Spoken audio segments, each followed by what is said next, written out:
Hey everybody, welcome to Project Next Media. Thank you so much for tuning in. Tonight is extremely exciting. At Project Next, we are trying to unite Southern Indiana, the entire country, because our current media and social media are always trying to divide us. They're trying to make us fear our neighbors for thinking differently or voting differently. They're trying to panic us, and they're profiting off of our panic.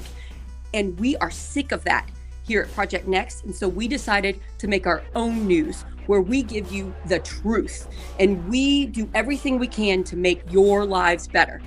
Tonight, we are meeting with three fantastic Indiana Democratic women leaders. These three are running for Indiana State Democratic Chair. We are thankful they are going to be joining us soon. We're going to be asking them questions that matter to you.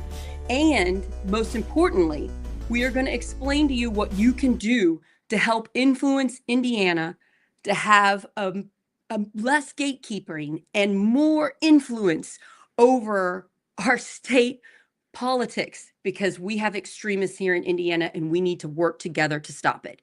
I'm with Scott Aaron Rogers, who is going to be doing a lot of our tech things. And howdy, everybody. I'm with Dr. Tim Peck, who is a co-founder of Project Next, and my friend. Tim, why don't you take it away there? We can't hear you. You're on mute there, Tim. Hey, there we are. We have here lined up with Jennifer McCormick and Karen Tallian and Destiny Wells, three women who I admire and who have been leaders of the Democratic Party. But we're not here so much to talk about what's good for Democrats, but more what's good for people, what's good for Hoosiers. And the three of us, we're concerned about bringing more balance back to Indiana, back to the Midwest, back to the country. And so tonight is about asking these leaders about how they're going to make your life better, how they're going to make our life better. And we've had some questions lined up for them. I'm really appreciative that all three are joining us. There is a fourth person running for state chair in the Democratic Party. That's Derek Kemp. He was unable to come due to a prior engagement, and so sends his well wishes.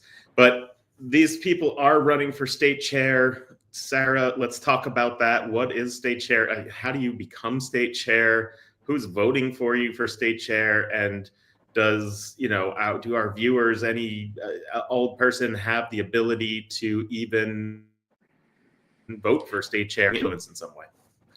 Yeah, so it is confusing, but I'm going to try to break it down to you. So only 30 people get to vote for who becomes the Indiana Democratic State Chair. And whoever becomes the chair has a lot of power over the Indiana Democratic Party. They can help with organization. They can help with our rules. They could change the rules to make them more open to people, or they could change the rules to make it harder for people to get in the Democratic Party.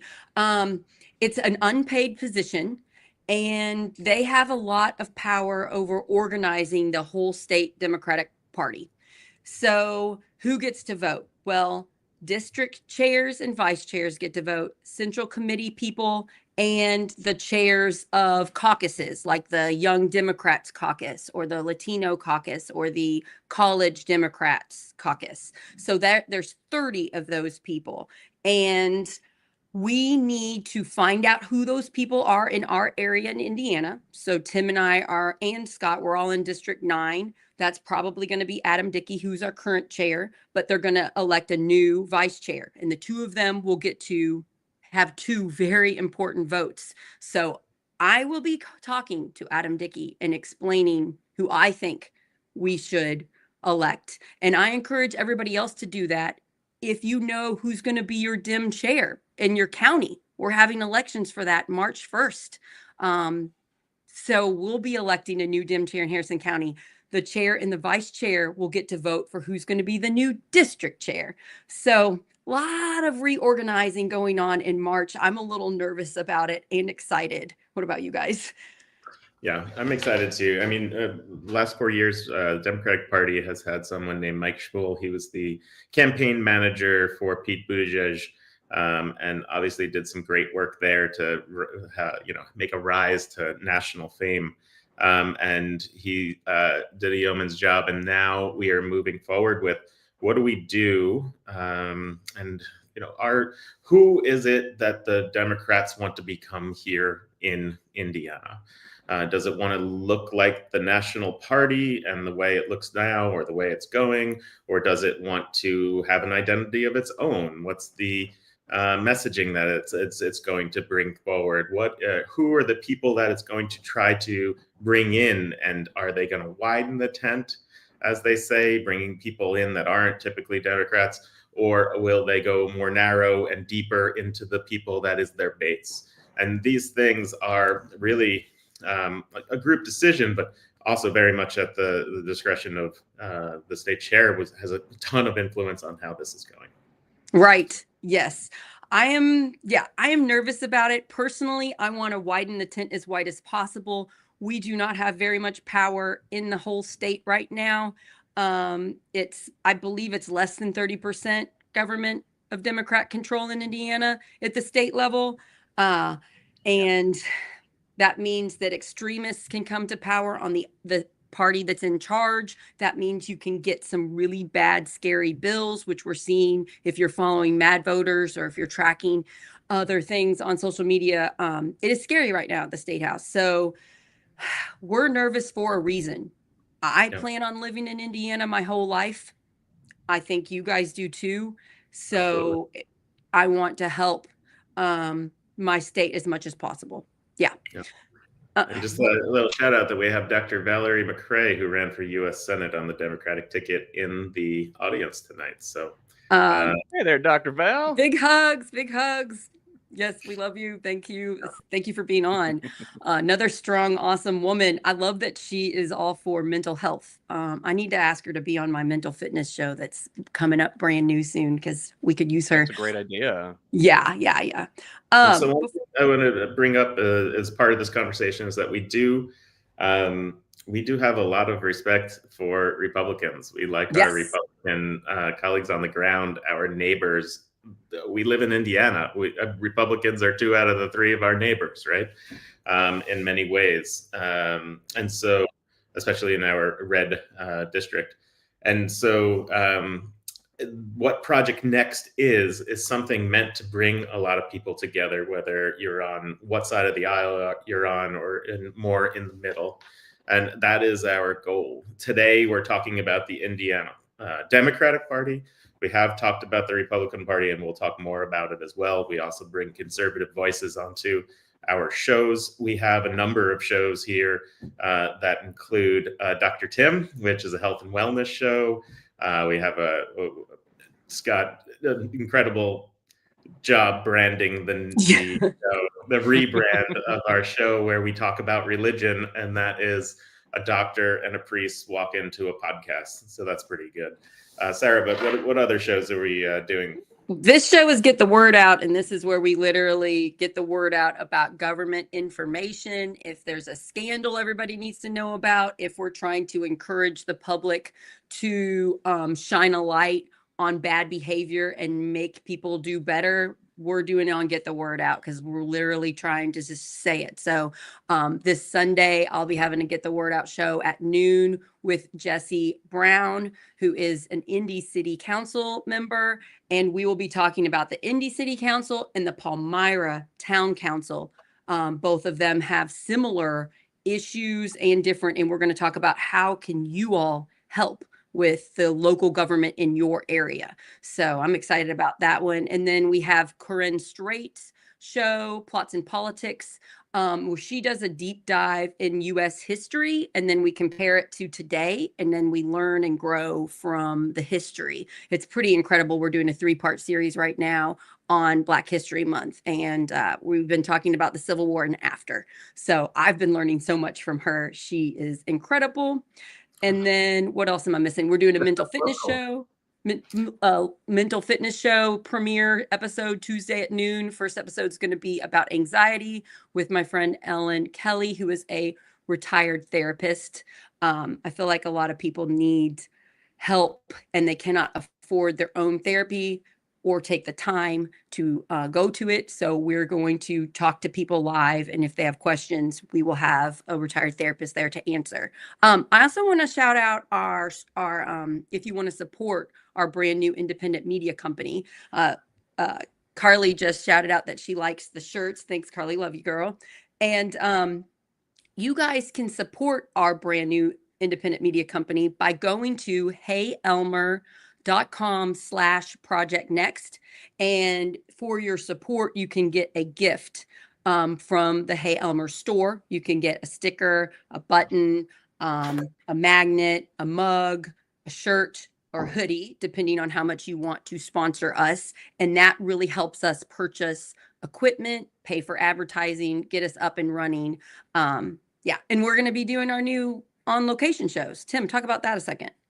Yeah, quickly, we'll talk about that and then we'll bring our guests on. Yes, let's do it. Lift Up Local is our on-site show. And so with the money that we were able to earn from the store that you just saw, we were able to get equipment that brings us on site. And we'll be going to local restaurants, local coffee shops, some local heroes, the pet shelter, other places that are kind of hyper local where we can highlight heroes and stories in our own community here in Indiana. Again, completely irrespective of what party they're in or what political persuasion. We're just going to. I cannot wait to highlight my Republican friends so people can see how wonderful they are, because there's a lot of fear that the media pumps out about different political party people, and it's just not true, except for the extreme people in power, you know. Okay. Yeah. All three of our amazing guests are here. They're ready. Let's see. We've got Jennifer McCormick, who is a friend of mine. I love her dearly. She ran for Indiana governor, and she bumped up the percentage. She got so many more votes than the person that ran 4 years before her. I personally hope she runs for governor again. I will do everything I can to help her. And she is trying to save public education, which is very dear to my heart as a former teacher and as a mom of 3 kids who attend public schools. We have Karen Tallian, who, hey, and then we have Karen Tallian, who was a former state senator.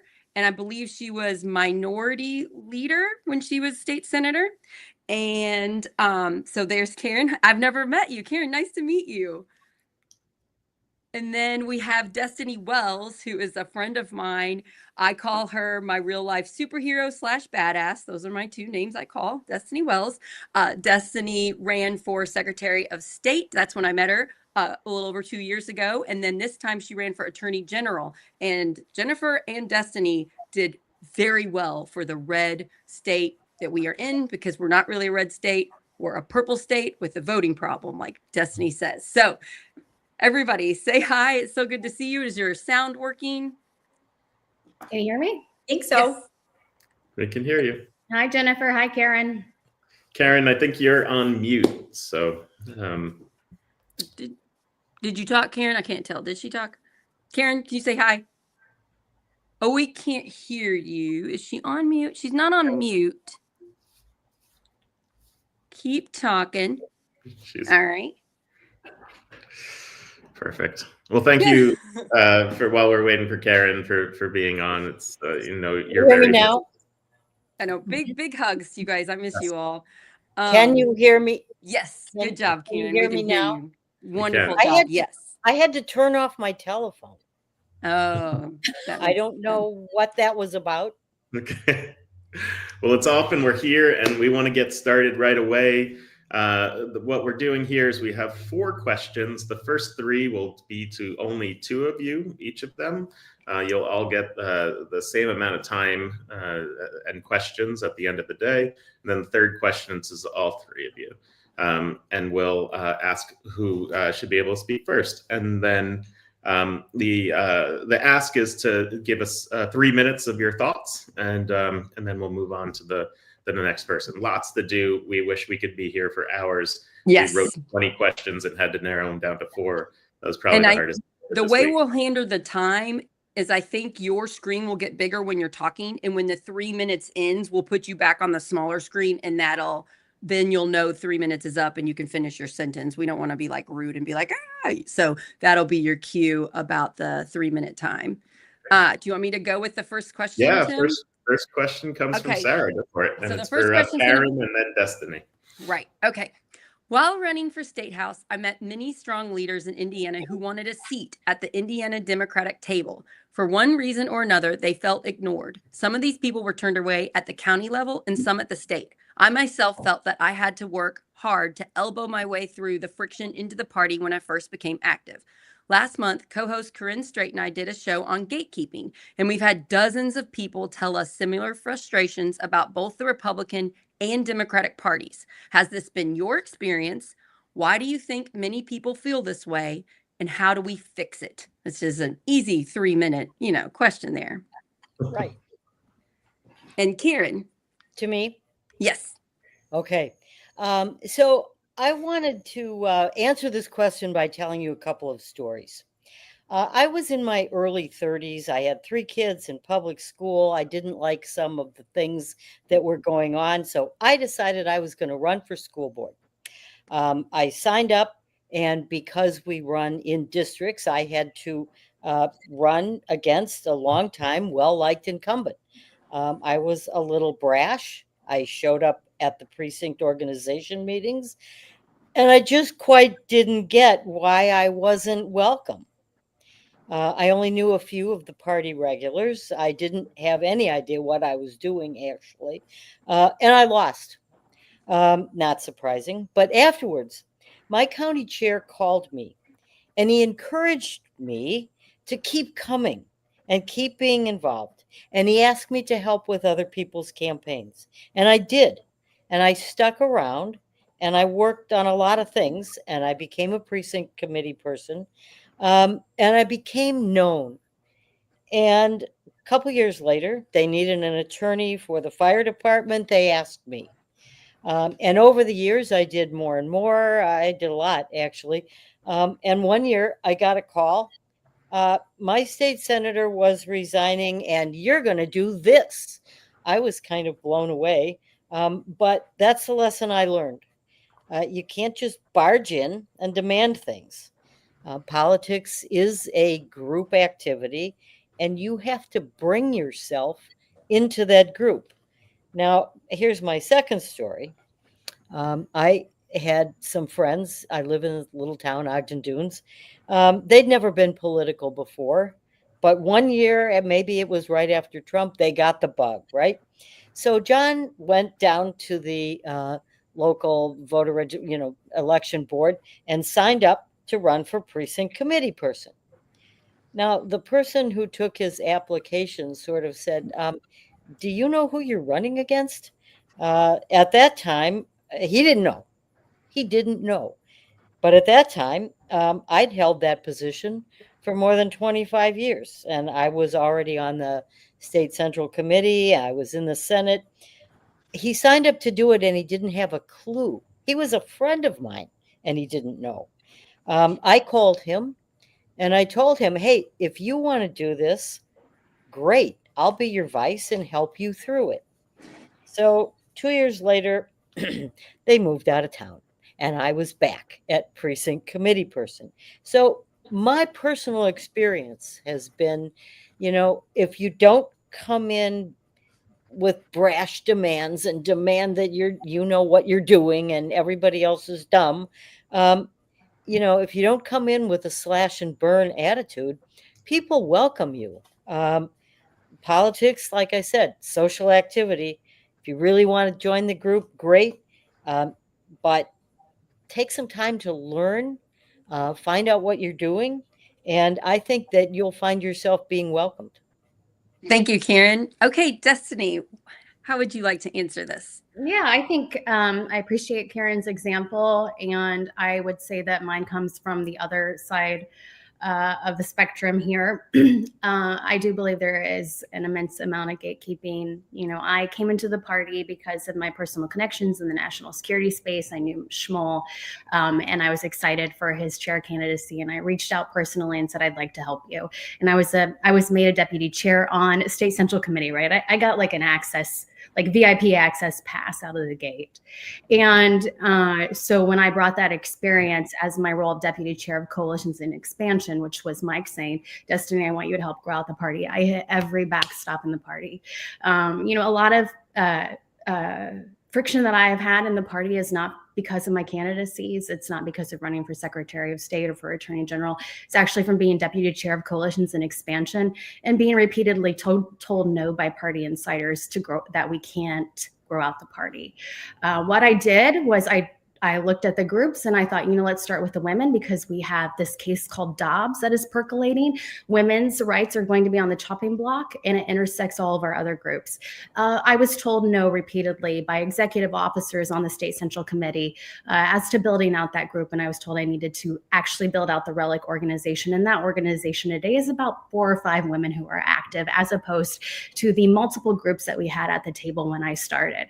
Also, I was told for groups like veterans, you know, they had already come to the table and been told, actually, no, you can't be a voting member. Seniors, you can't be a voting member. Disability, we're not going to work with you. I tried to get AAPI to come to the table. Destiny, you can't do that because AAPI doesn't have enough significant population in Indiana to actually give them a vote on the State Central Committee.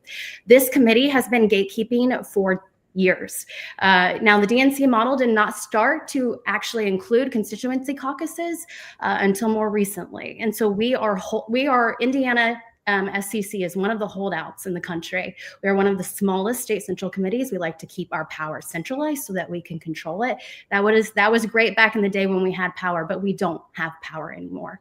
We need to provide more on-ramps into this party. That is to stop living in maps that have been drawn by Republicans in congressional districts that do not suit us. We can do that piece. We can keep our congressional district model where we represent everybody, but we need to start breaking down the barriers so that we can have more on-ramps into the party and get smarter instead of just, you know, telling everybody to kind of get lost. You know, I was like, I'm just going to put it out there. I was a nice profile, veteran profile attorney, nice shiny candidate, but candidates really shouldn't be having too many opinions. And so I would say that, yes, we gatekeep. I have a plan to expand the party, to lengthen the table. I think it'll get out of one of the questions later. But definitely it has been my personal experience, and I've seen a lot of great people over the years walk away. Thanks, Destiny. Thank you, Karen. Okay, those were great answers, and they were different. So I love that. Okay, yeah. Tim, you have the next question.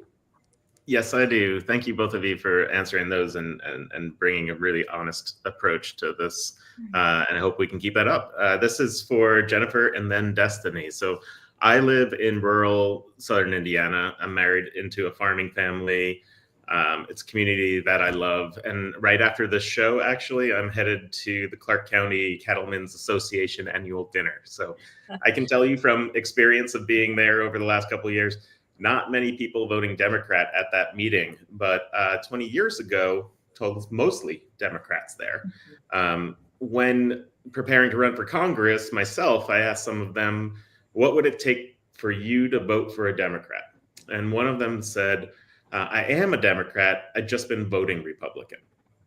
And then they went on to say that Democrats stopped knocking on their doors at some point in the last few years and stop caring about what they had to say. That's how they felt. Whether you believe that's or not or true, that's how they felt. And so when I ran for Congress and talking to the other candidates who ran for Congress in rural areas, you know, we know that we didn't get any money from the state. We didn't get any money from the national party to support our races. And so really the question is, should the Democratic Party re-engage with the lost rural Democrats? And what should I say when I go to the cattlemen meeting in about an hour and they ask me, why should I vote for a Democrat? Jennifer. So first of all, I want to thank Tim and Sarah. It's great to see you both, and well done on Project Next. I mean, this is what it takes, right? There is a role for everyone to play. And I know you guys have played multiple roles, But this is important, and so I commend you. And to Sarah, or to Karen and Destiny, and Derek's not with us tonight, but I also commend all the candidates for doing what we're doing. There's nothing easy about it. But for me, I've talked about this a lot. As far as, I grew up in rural Indiana, I returned to rural Indiana as an adult, and I will tell you, there's a big difference. There's a big difference from when I was a kid to being double nickels and going back. There's just a big difference. But one thing that is the same is it's very relational. It's very much about meeting people where they are. And during both of my statewide campaigns, I was right in the trenches with people, even areas that people told me, don't go. You go to Indianapolis, you go to the Smile under it, you get to Lake, call it a day. And I'm like, that's why we lose.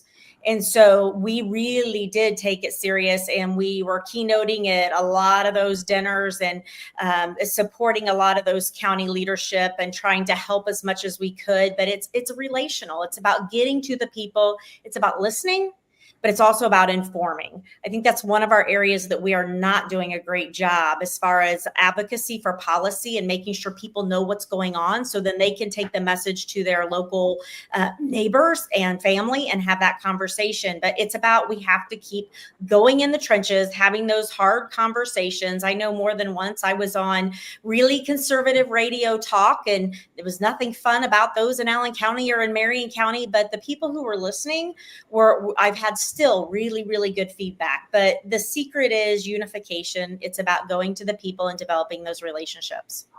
Thank you. And Destiny, for you as well. So what should I say to these cattlemen when they ask me why they should vote Democrat? Yeah. Well, first, I hope that you're having a good dinner entree. Oh, it's always amazing. It's always a steak sandwich or something amazing. So yeah, thank you. I would second a lot of what Jennifer said. Something that Jennifer and I have in common is we're both farmers' kids, and I'm a farmer's kid who now lives in Indianapolis. I was talking about this morning to one of my friends, a PhD from New York City, who said, like, Destiny, you need to jump on and read this book. And it was about organizing, and he called him the GOAT, but the guy was like 85. And I said, I don't know. I don't really want to listen about organizing against this media landscape if you haven't been in this media landscape, because I think it makes all the difference. But he told me, no, it's a whole psychology of, gravitating towards somebody and how you reach them in a way that's organizing versus mobilizing. And I said, well, I do think that is one of the problems that the Democratic Party has. We conflate the two. We conflate mobilizing with organizing. And so what we do is we show up in these spaces and we try to mobilize our hardest in the last 3 or 4 months when we've not been there, we've not been present, we've not been organizing. And rural Indiana knows that's disingenuous. They know it is, and they're not interested. And so what we have to be doing is looking at this from a multi-layered approach. I would tell that to your cattlemen friends, and I would say that the party has to work on how it is connecting with rural Indiana. Again, I don't want to beat a dead horse, but we have prohibited ourselves from doing this work. We had a constituency of party members from rural Indiana who wanted to organize, right, in the 2010s under the John Zodi chairmanship. And they wanted to start to be a group at the table where they could share their battle plans, their strategy as to how they were reaching rural voters. And we told them no. We have some amazing House candidates who have really hit the nail on the head when they say, do you know that I'm the only person, the only Democrat who touches these doorsteps? Otherwise, it is frozen turf. The Democratic Party is not present. And it's not just about knocking doors and canvassing. It's also about getting into different streams of media. I get some criticism from opponents in the party saying she's all over social media. We don't really like it, and it's like, guys, we have to go everywhere. And if the Republicans are there, we're already late. Those are new voters that we can find. The Trump campaign, unfortunately, was very successful in finding new voters through social media. Yet we want to have a very higher than thou type of approach, and that's just not diplomatic for us enough. We have to roll up our sleeves. We have to get dirty, just like a cattleman, just like our farmer fathers. and go everywhere and have those authentic, genuine conversations, but in a very scientific way. Awesome. Thank you so much, Sarah. All right. So our last question was pretty traumatic for me, you all. It's about school boards. School boards are nonpartisan in Indiana. That said, we know that they have become highly politicized over the last decade throughout the country and right here in Indiana. In deeply red Harrison County, where I live, we received this text that came from a still unknown source. Scott's going to put that text up. And then we should probably just read the text. So this happened during the night before the election. It's got the North Harrison School logo, and then it said, vote blue on November 5th, vote for progressive values for our community.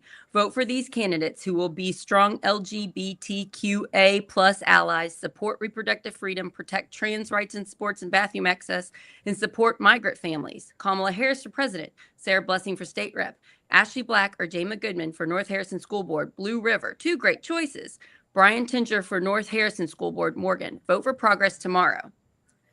Okay, so that was the text message. The unknown source used the North Harrison School mascot, which made it seem like it came directly from the school source system. It used buzzwords and messaging that they knew would drive Republicans to not vote for those who received the text. Jama Goodman is a known Republican and was fast made to look Democrat. The text also acted like Brian Tinger was a Democrat. He is not. Jama lost by less than 300 votes. Perhaps this was the difference maker. Should Democrats be running for school board as Democrats or as citizens? And who is going with that first? That's going to be Jennifer and then Karen. So it's a tricky thing. I, too, am very alarmed by what's going on. Unfortunately, we have a bill in the Senate and a bill in the House, and I am pretty confident that one will make it. And that means that school boards will become partisan, where you have to declare the parties. There are a lot of school districts in Indiana that are already having trouble finding people to run for school board because things have gotten so volatile and so unfair, and regardless of political affiliation. You have multiple groups across the state of Indiana who are beating the drum for a lot of the issues that we're hearing coming from the federal level, whether it's DEI or whether it's pornography in the classroom or whether it's, we're turning students into LGBTQ. And I mean, just all kinds of crazy that's going on right now, which is part of Project 2025. We know that it comes from Ziklag. We know it comes from ALEC. But again, it goes to making sure we are informing Hoosiers. There are a lot of people that have no idea that bill is moving and what it will do to districts. My fear is it also trickles down to the superintendent position, the principal's position, and your teachers, along with your support staff. So this could go really poorly quickly, and it won't stop. So we know there's a lot of money flowing into races. I would give IPS as an example, where we have the mayor of Indianapolis, who is a champion for charters. And there's a lot of money that is flowing into those races from Mind Trust, from equality or HQE, from a lot of different people. And so it's already becoming very politicized. And when that happens, the only people in the middle of that are going to be the ones who suffer are great educators, but most importantly, are kids. And so I'm very concerned about it. I do not think it should be partisan. It should be nonpartisan.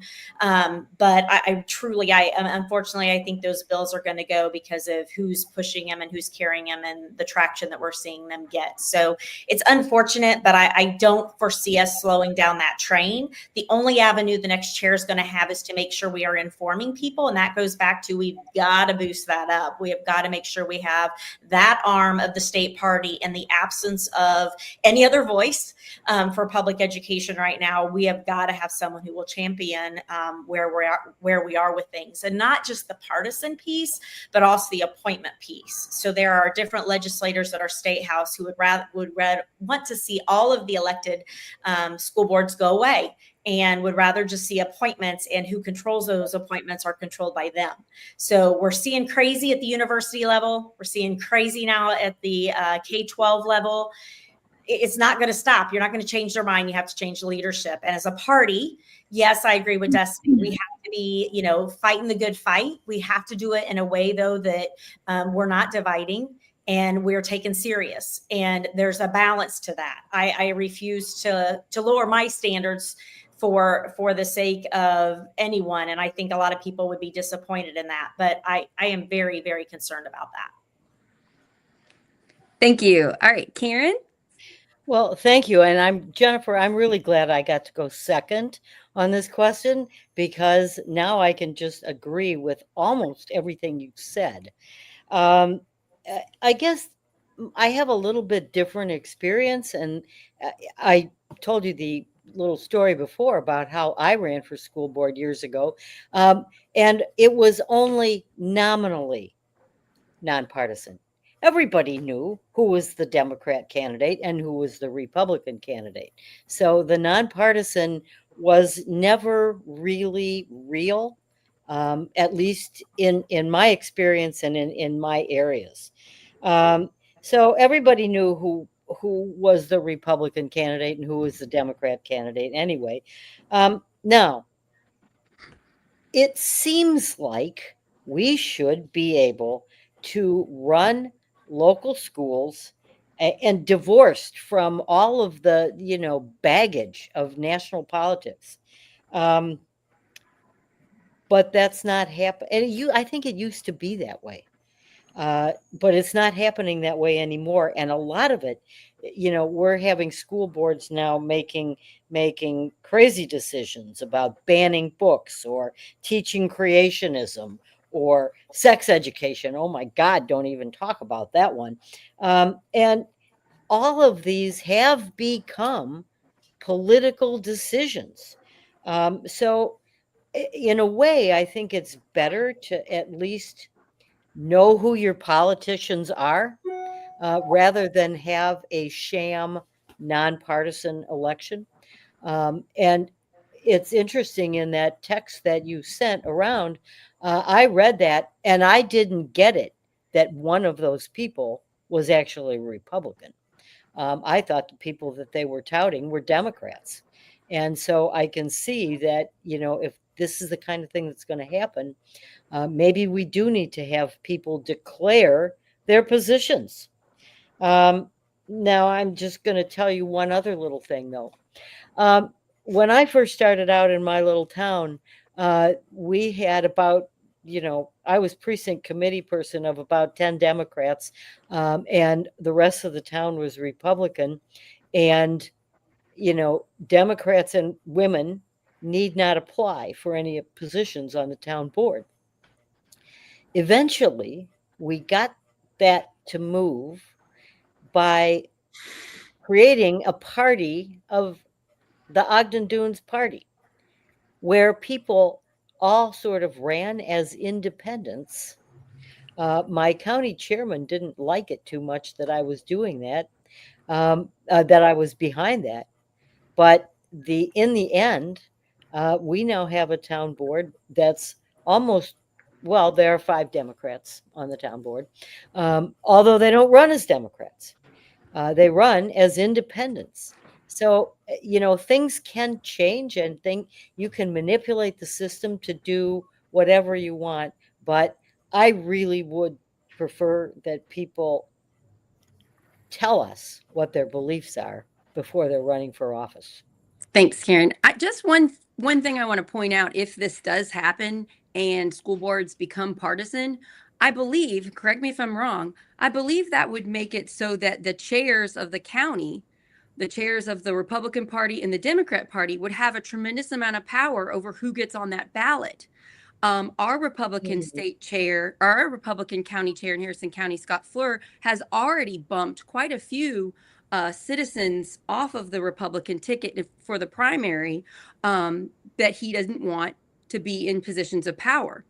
So if we're putting politics ahead of our children, we could be getting great parents that aren't active in the Democrat or Republican Party, but are great advocates for public education, not even being allowed to get on the ballot. And that is something I personally am scared of.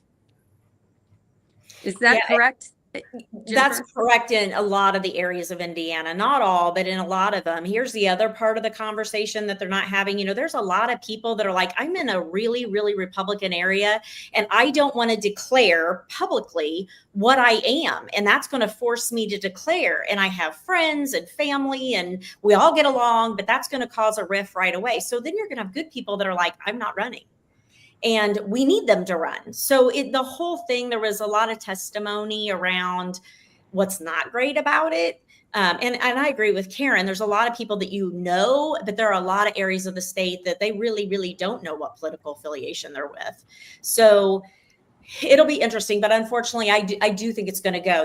We have the state house that in year 3, and Karen, correct me if I'm wrong, usually year 1, they dabble in the water and play around and get the bugs worked out and let people go crazy. Year 2, they short up, and year 3, it's going. And that's where we are. Thank you. Thanks for clarifying that. Tim, we have one last question for all 3 of us, I believe, all 3 of them. All 3, and we'll start with Destiny, then Karen, then Jennifer. There's been a lot of debate about should the Democratic Party be building the base versus widening the tent. Which way should we go, Destiny? Right. Both. It is a both and. You can't pick one or the other. And I think maybe, I don't want to speak for Jennifer, but like we've both been on the ballot recently, and you know that no matter how much you appeal to that crossover vote, even successfully, if you do not drive out your base, you will not win. And we have had those occurrences in the last years, especially out of, look, I'm down here. You guys are going to have Jesse Brown on. Jesse Brown is actually my city councilor.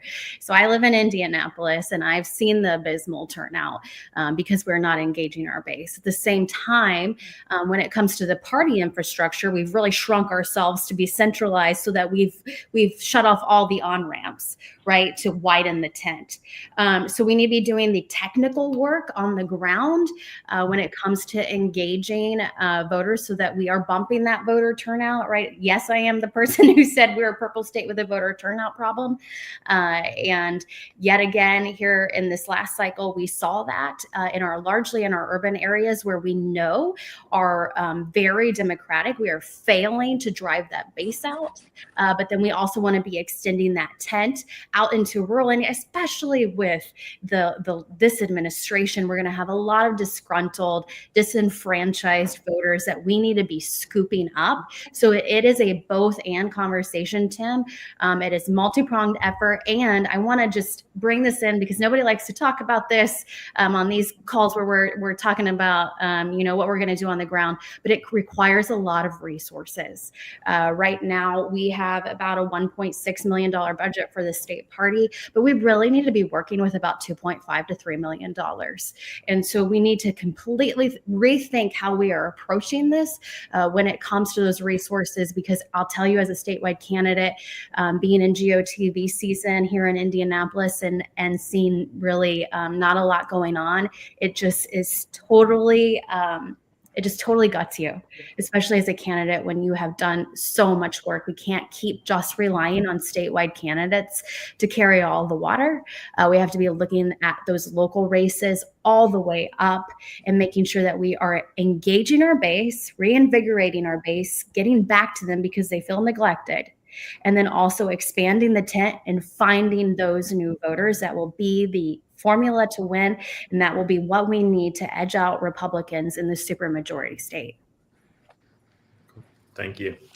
Karen. Thank you. And thanks for having this forum.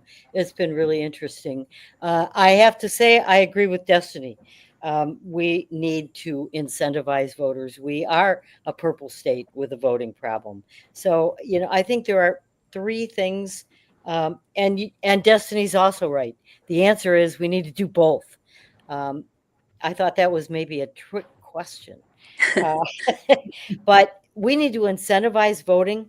We need to build the base and bring back people that we've lost. And we need to bring in others. And so let me just talk about those. I was in a cab coming back, going to the DNC meeting, and talked to an Uber driver who didn't like Trump much, but he admitted that he didn't vote this time. And my ears pricked up, and I said, "What? You have to tell me why." And he said, well, A, I'm kind of lazy and I'm not sure if my vote's going to matter anyway.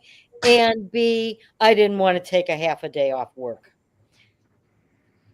We need to incentivize those people and make them understand why they want to vote. The second thing is building back the base. And one of the big groups that we have lost, who was not sitting at the table for some time now, is labor. Union labor and non-union labor. For that, I think I'm uniquely qualified because I have sat on the labor committee in the Indiana Senate in the minority for 16 sessions. I worked on every labor issue that there was. I fought the right to work wars, but I also worked with bipartisan groups to reform unemployment and work comp and pension oversight. We did all this work. The Indiana unions know that I spoke for them then and that I will continue to do that. I think I can bring them back to the table. And the third thing is expanding the tent. I think we need to do this. The Republicans have been doing it for years. We need to do it through issues. My sister called me the other day. She was on a big tear. They better not mess with my national parks, she said. Yosemite had just closed their campgrounds. Seasonal workers, all of them had just been canceled. Workers that I know personally in Indiana work at the Indiana Dunes National Lakeshore, just been fired.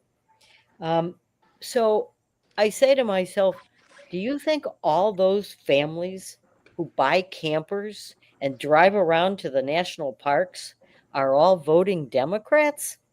And I am sure that the answer to that is no. They're going to be pissed. And we have a tremendous opportunity right now to take advantage of all those groups that Trump and Elon are making mad. We have many issues. Pick one: vets, healthcare. Identify them, target them. We can get them back. Thank you, Karen. How about you, Jennifer? Yeah, I too want to thank you guys for this opportunity. And again, well done on Project Next, loving the gear. It's interesting for me. And as I am reminded when I get the calls that someone's talking trash about me and it's drama and because I was a Republican, and I'm like, you know what? I'm so over it. I'm like, I don't have any patience for that. There's too much to do. I'm like, are we, 16? I'm like, come on. So I think there's a couple of things. One, when we widen that tent, that purity test that people will say, we got to stop it, but then they're doing it. So it's a matter of widening the tent, but doing a real honest look at the purity test to get in the tent, because we can't afford to lose anyone who's interested in and supports our values. We can't. The other part of building the base is, I would argue, having traveled the state twice now and seeing the difference, I'm not even sure we can identify a lot of the base because our data is so bad. Our programs have not been updated. People have been disenfranchised, or people are coming and going and moving. So I think there's a lot of work that we need to do in identifying the base, shoring the base up, and making sure that we have the right leadership at the local level who will listen and who will ask, what do you need? What do you need from your precinct leaders? Do you have them? Do we need to find them? I mean, it's a matter of empowering that local level, but we have to identify that base better, because just from my experience, I'm not sure there's too many people that have a good handle on that right now in Indiana. And then that purity test has got to be again, honest conversation. It is past due. Great. Well, we are ahead of schedule, amazingly, and so thank you. And so we are thinking about doing one last question, a broad one, and I'll give you a moment to think about it while we do it. Scott, maybe you can ask the question, and then we can give everyone about 30 seconds, and then we'll go and have you all answer it. Absolutely. Thanks for joining us here this evening, ladies. So a lot of Hoosiers are leaving the state, given our current situation and our government, and a lot of the people that are stuck here because they can't leave the state wish they could. Give those people and us some hope. What do you see as hopeful for Indiana's future? And so let's start with Destiny. I guess she went first last time, so we'll come back to her. Oh, so I go first twice. No, I'm just kidding. Karen and I are both lawyers, and Jennifer's a Spanish herself, so you have to be careful, trying to do equity amongst the three of us. Yeah, we haven't heard from you in a while. Look, I can't tell you that you should not do the best for your family. If circumstances push you in a direction that is out of the state, or you must relocate, we are amongst unprecedented times. And I know you, Scott, you said to be hopeful, but I think what we miss in the party often is that we're not pragmatic or realistic. The damage that is being done to our institutions right now and our rule of law underpinnings will take decades, if not a century, to fix. And so I would say, but that is why some of us stay and fight, and that we, all of our passion is wrapped up into trying to rectify the situation the best that we can. And this is a public call out that we want your help. We need your help. This is not the Democratic Party of the past that gatekept. This is a Democratic Party that is looking to the future and knows we need everybody. We have to change the culture of the organization. We have to change our philosophy and how we interact with the public. We cannot continue to centralize our power and to minimize our existence because some people are scared of change. Change is happening more rapidly than any of us could have thought. And so my hope is that as a collective, that we do this together. And so I would say that is my hopeful message, is that this is the opportunity, the public call out, the people who have been on the calls that have been looking for their way into the party. This is the moment to get there together. Thanks, Destiny. Karen, what about you? What gives you hope? What gives me hope? Well, that's slightly different version of the question. So I have to tell you that I have 3 children. They all live out of Indiana now. They're all adults and they've moved elsewhere. Some of them lived here for a long time and decided they were done. They were going to other places. But Indiana has a lot of great natural resources. We also have a lot of really great people. And that's what keeps me in my community. Even though people in my community may be Republicans or Democrats, some of them are crazy on both sides. Some of them aren't political at all, but they're all great people. We have a lot of really good communities here. And I think that anybody who wants to make that commitment can find a really good life here. There are crazy people everywhere, and just moving doesn't fix it. So if you want to have a good life, if you like your community, get involved, and don't walk away. I tried to retire. My daughter told me, "Mom, you're really bad at retirement." So that's where I am. That's what I do. I just feel for myself that I have to be involved, and I encourage other people to do that as well. All right. Thanks, Karen. Dr. McCormick, last one. How about you? What gives you hope for Indiana's future? What gives me hope is your background, because you've got the best one. But beyond that, I am super hopeful about the national change at the DNC. I know many people are, and there seems to be some excitement about that. And I'm hearing his messaging of he's not going to forget us. So we're going to hold him to that as far as a state. I'm hopeful about that. I'm hopeful about the future of our party. And here's why. I mean, the Indiana party, not just the national. I'm hopeful because we've had some amazing candidates on the ballot. I'm hopeful because I'm watching what's happening at the state house and the voice that they have and the message they're delivering. I'm hopeful because I know Fountain County had 100 Democrats show up, and it's out in the middle of the reddest of red areas when I was campaigning. I'm hopeful because I know Tiffany Stoner is organizing a bunch of women to sit in her living room and say, what can we do? I'm hopeful because of things like Project Next. Everybody has come up for air. And it's a moment that as a state party, we're either going to take advantage of or we're not. And this is a pivotal moment where we've got great ideas. It's just a matter of who can execute and who can unite and really who can develop other leaders to help with this. And it's massive, but I have to be hopeful. We have no other option, in my opinion, than to say, how, if we're not hopeful right now, how do we find our hope? Or how do we help others find that hope and look for what are those bright spots that we can build on? Some of our counties are doing amazing work. Do some of them have work to do? Of course. Some of them are starting to do regionalism, and I've been working with some on that already. And so there's a movement, there's a fever, there's the urgency which we need before anything happens.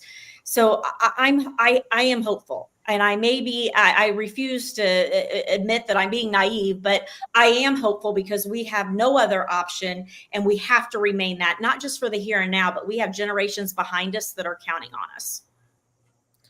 Well, thank you to all three of you for giving us your time, but more so giving us the transparency. You know, this is a moment of transparency. You know, I think when we first started doing this, we actually got some friction from people saying, you don't really want to put the chair candidates on a live television show, right? On a live airing show. It's about keeping things tight within the Democratic Party. And so I think we've proven tonight that your words can give not only hope, but guidance and give us something that we can do to make next steps here in Indiana and make Hoosiers' lives better. So thank you so much for giving your time, your expertise, and you're all invited on to get the word out on Project Next, on individual interviews if you'd like, as well. And I love you all on mental fitness, because these are three strong women that you have had to battle sexism. You have had to battle a lot of things to be in the positions of power that you are. And as a woman myself, I really admire the three of you. And it means a lot to my mental health that you are running and you are trying. And we're just going to keep working together to save our state. And I think we can. I know we can. And yeah, being so open and vulnerable tonight, all three of you, I really appreciate it. And I learned more about all of you. And just thank you so much. Thanks, Sarah. Thanks, Tim. Thanks, Scott. Thanks for doing this. Whoever is the next chair, you're going to be up.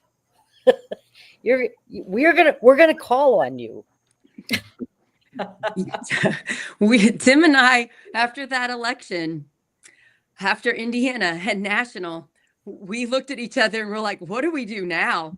And we just had some conversations, and this is what we came up with. And I'm really proud of us. And I'm really glad we've got Scott and Corinne to help us.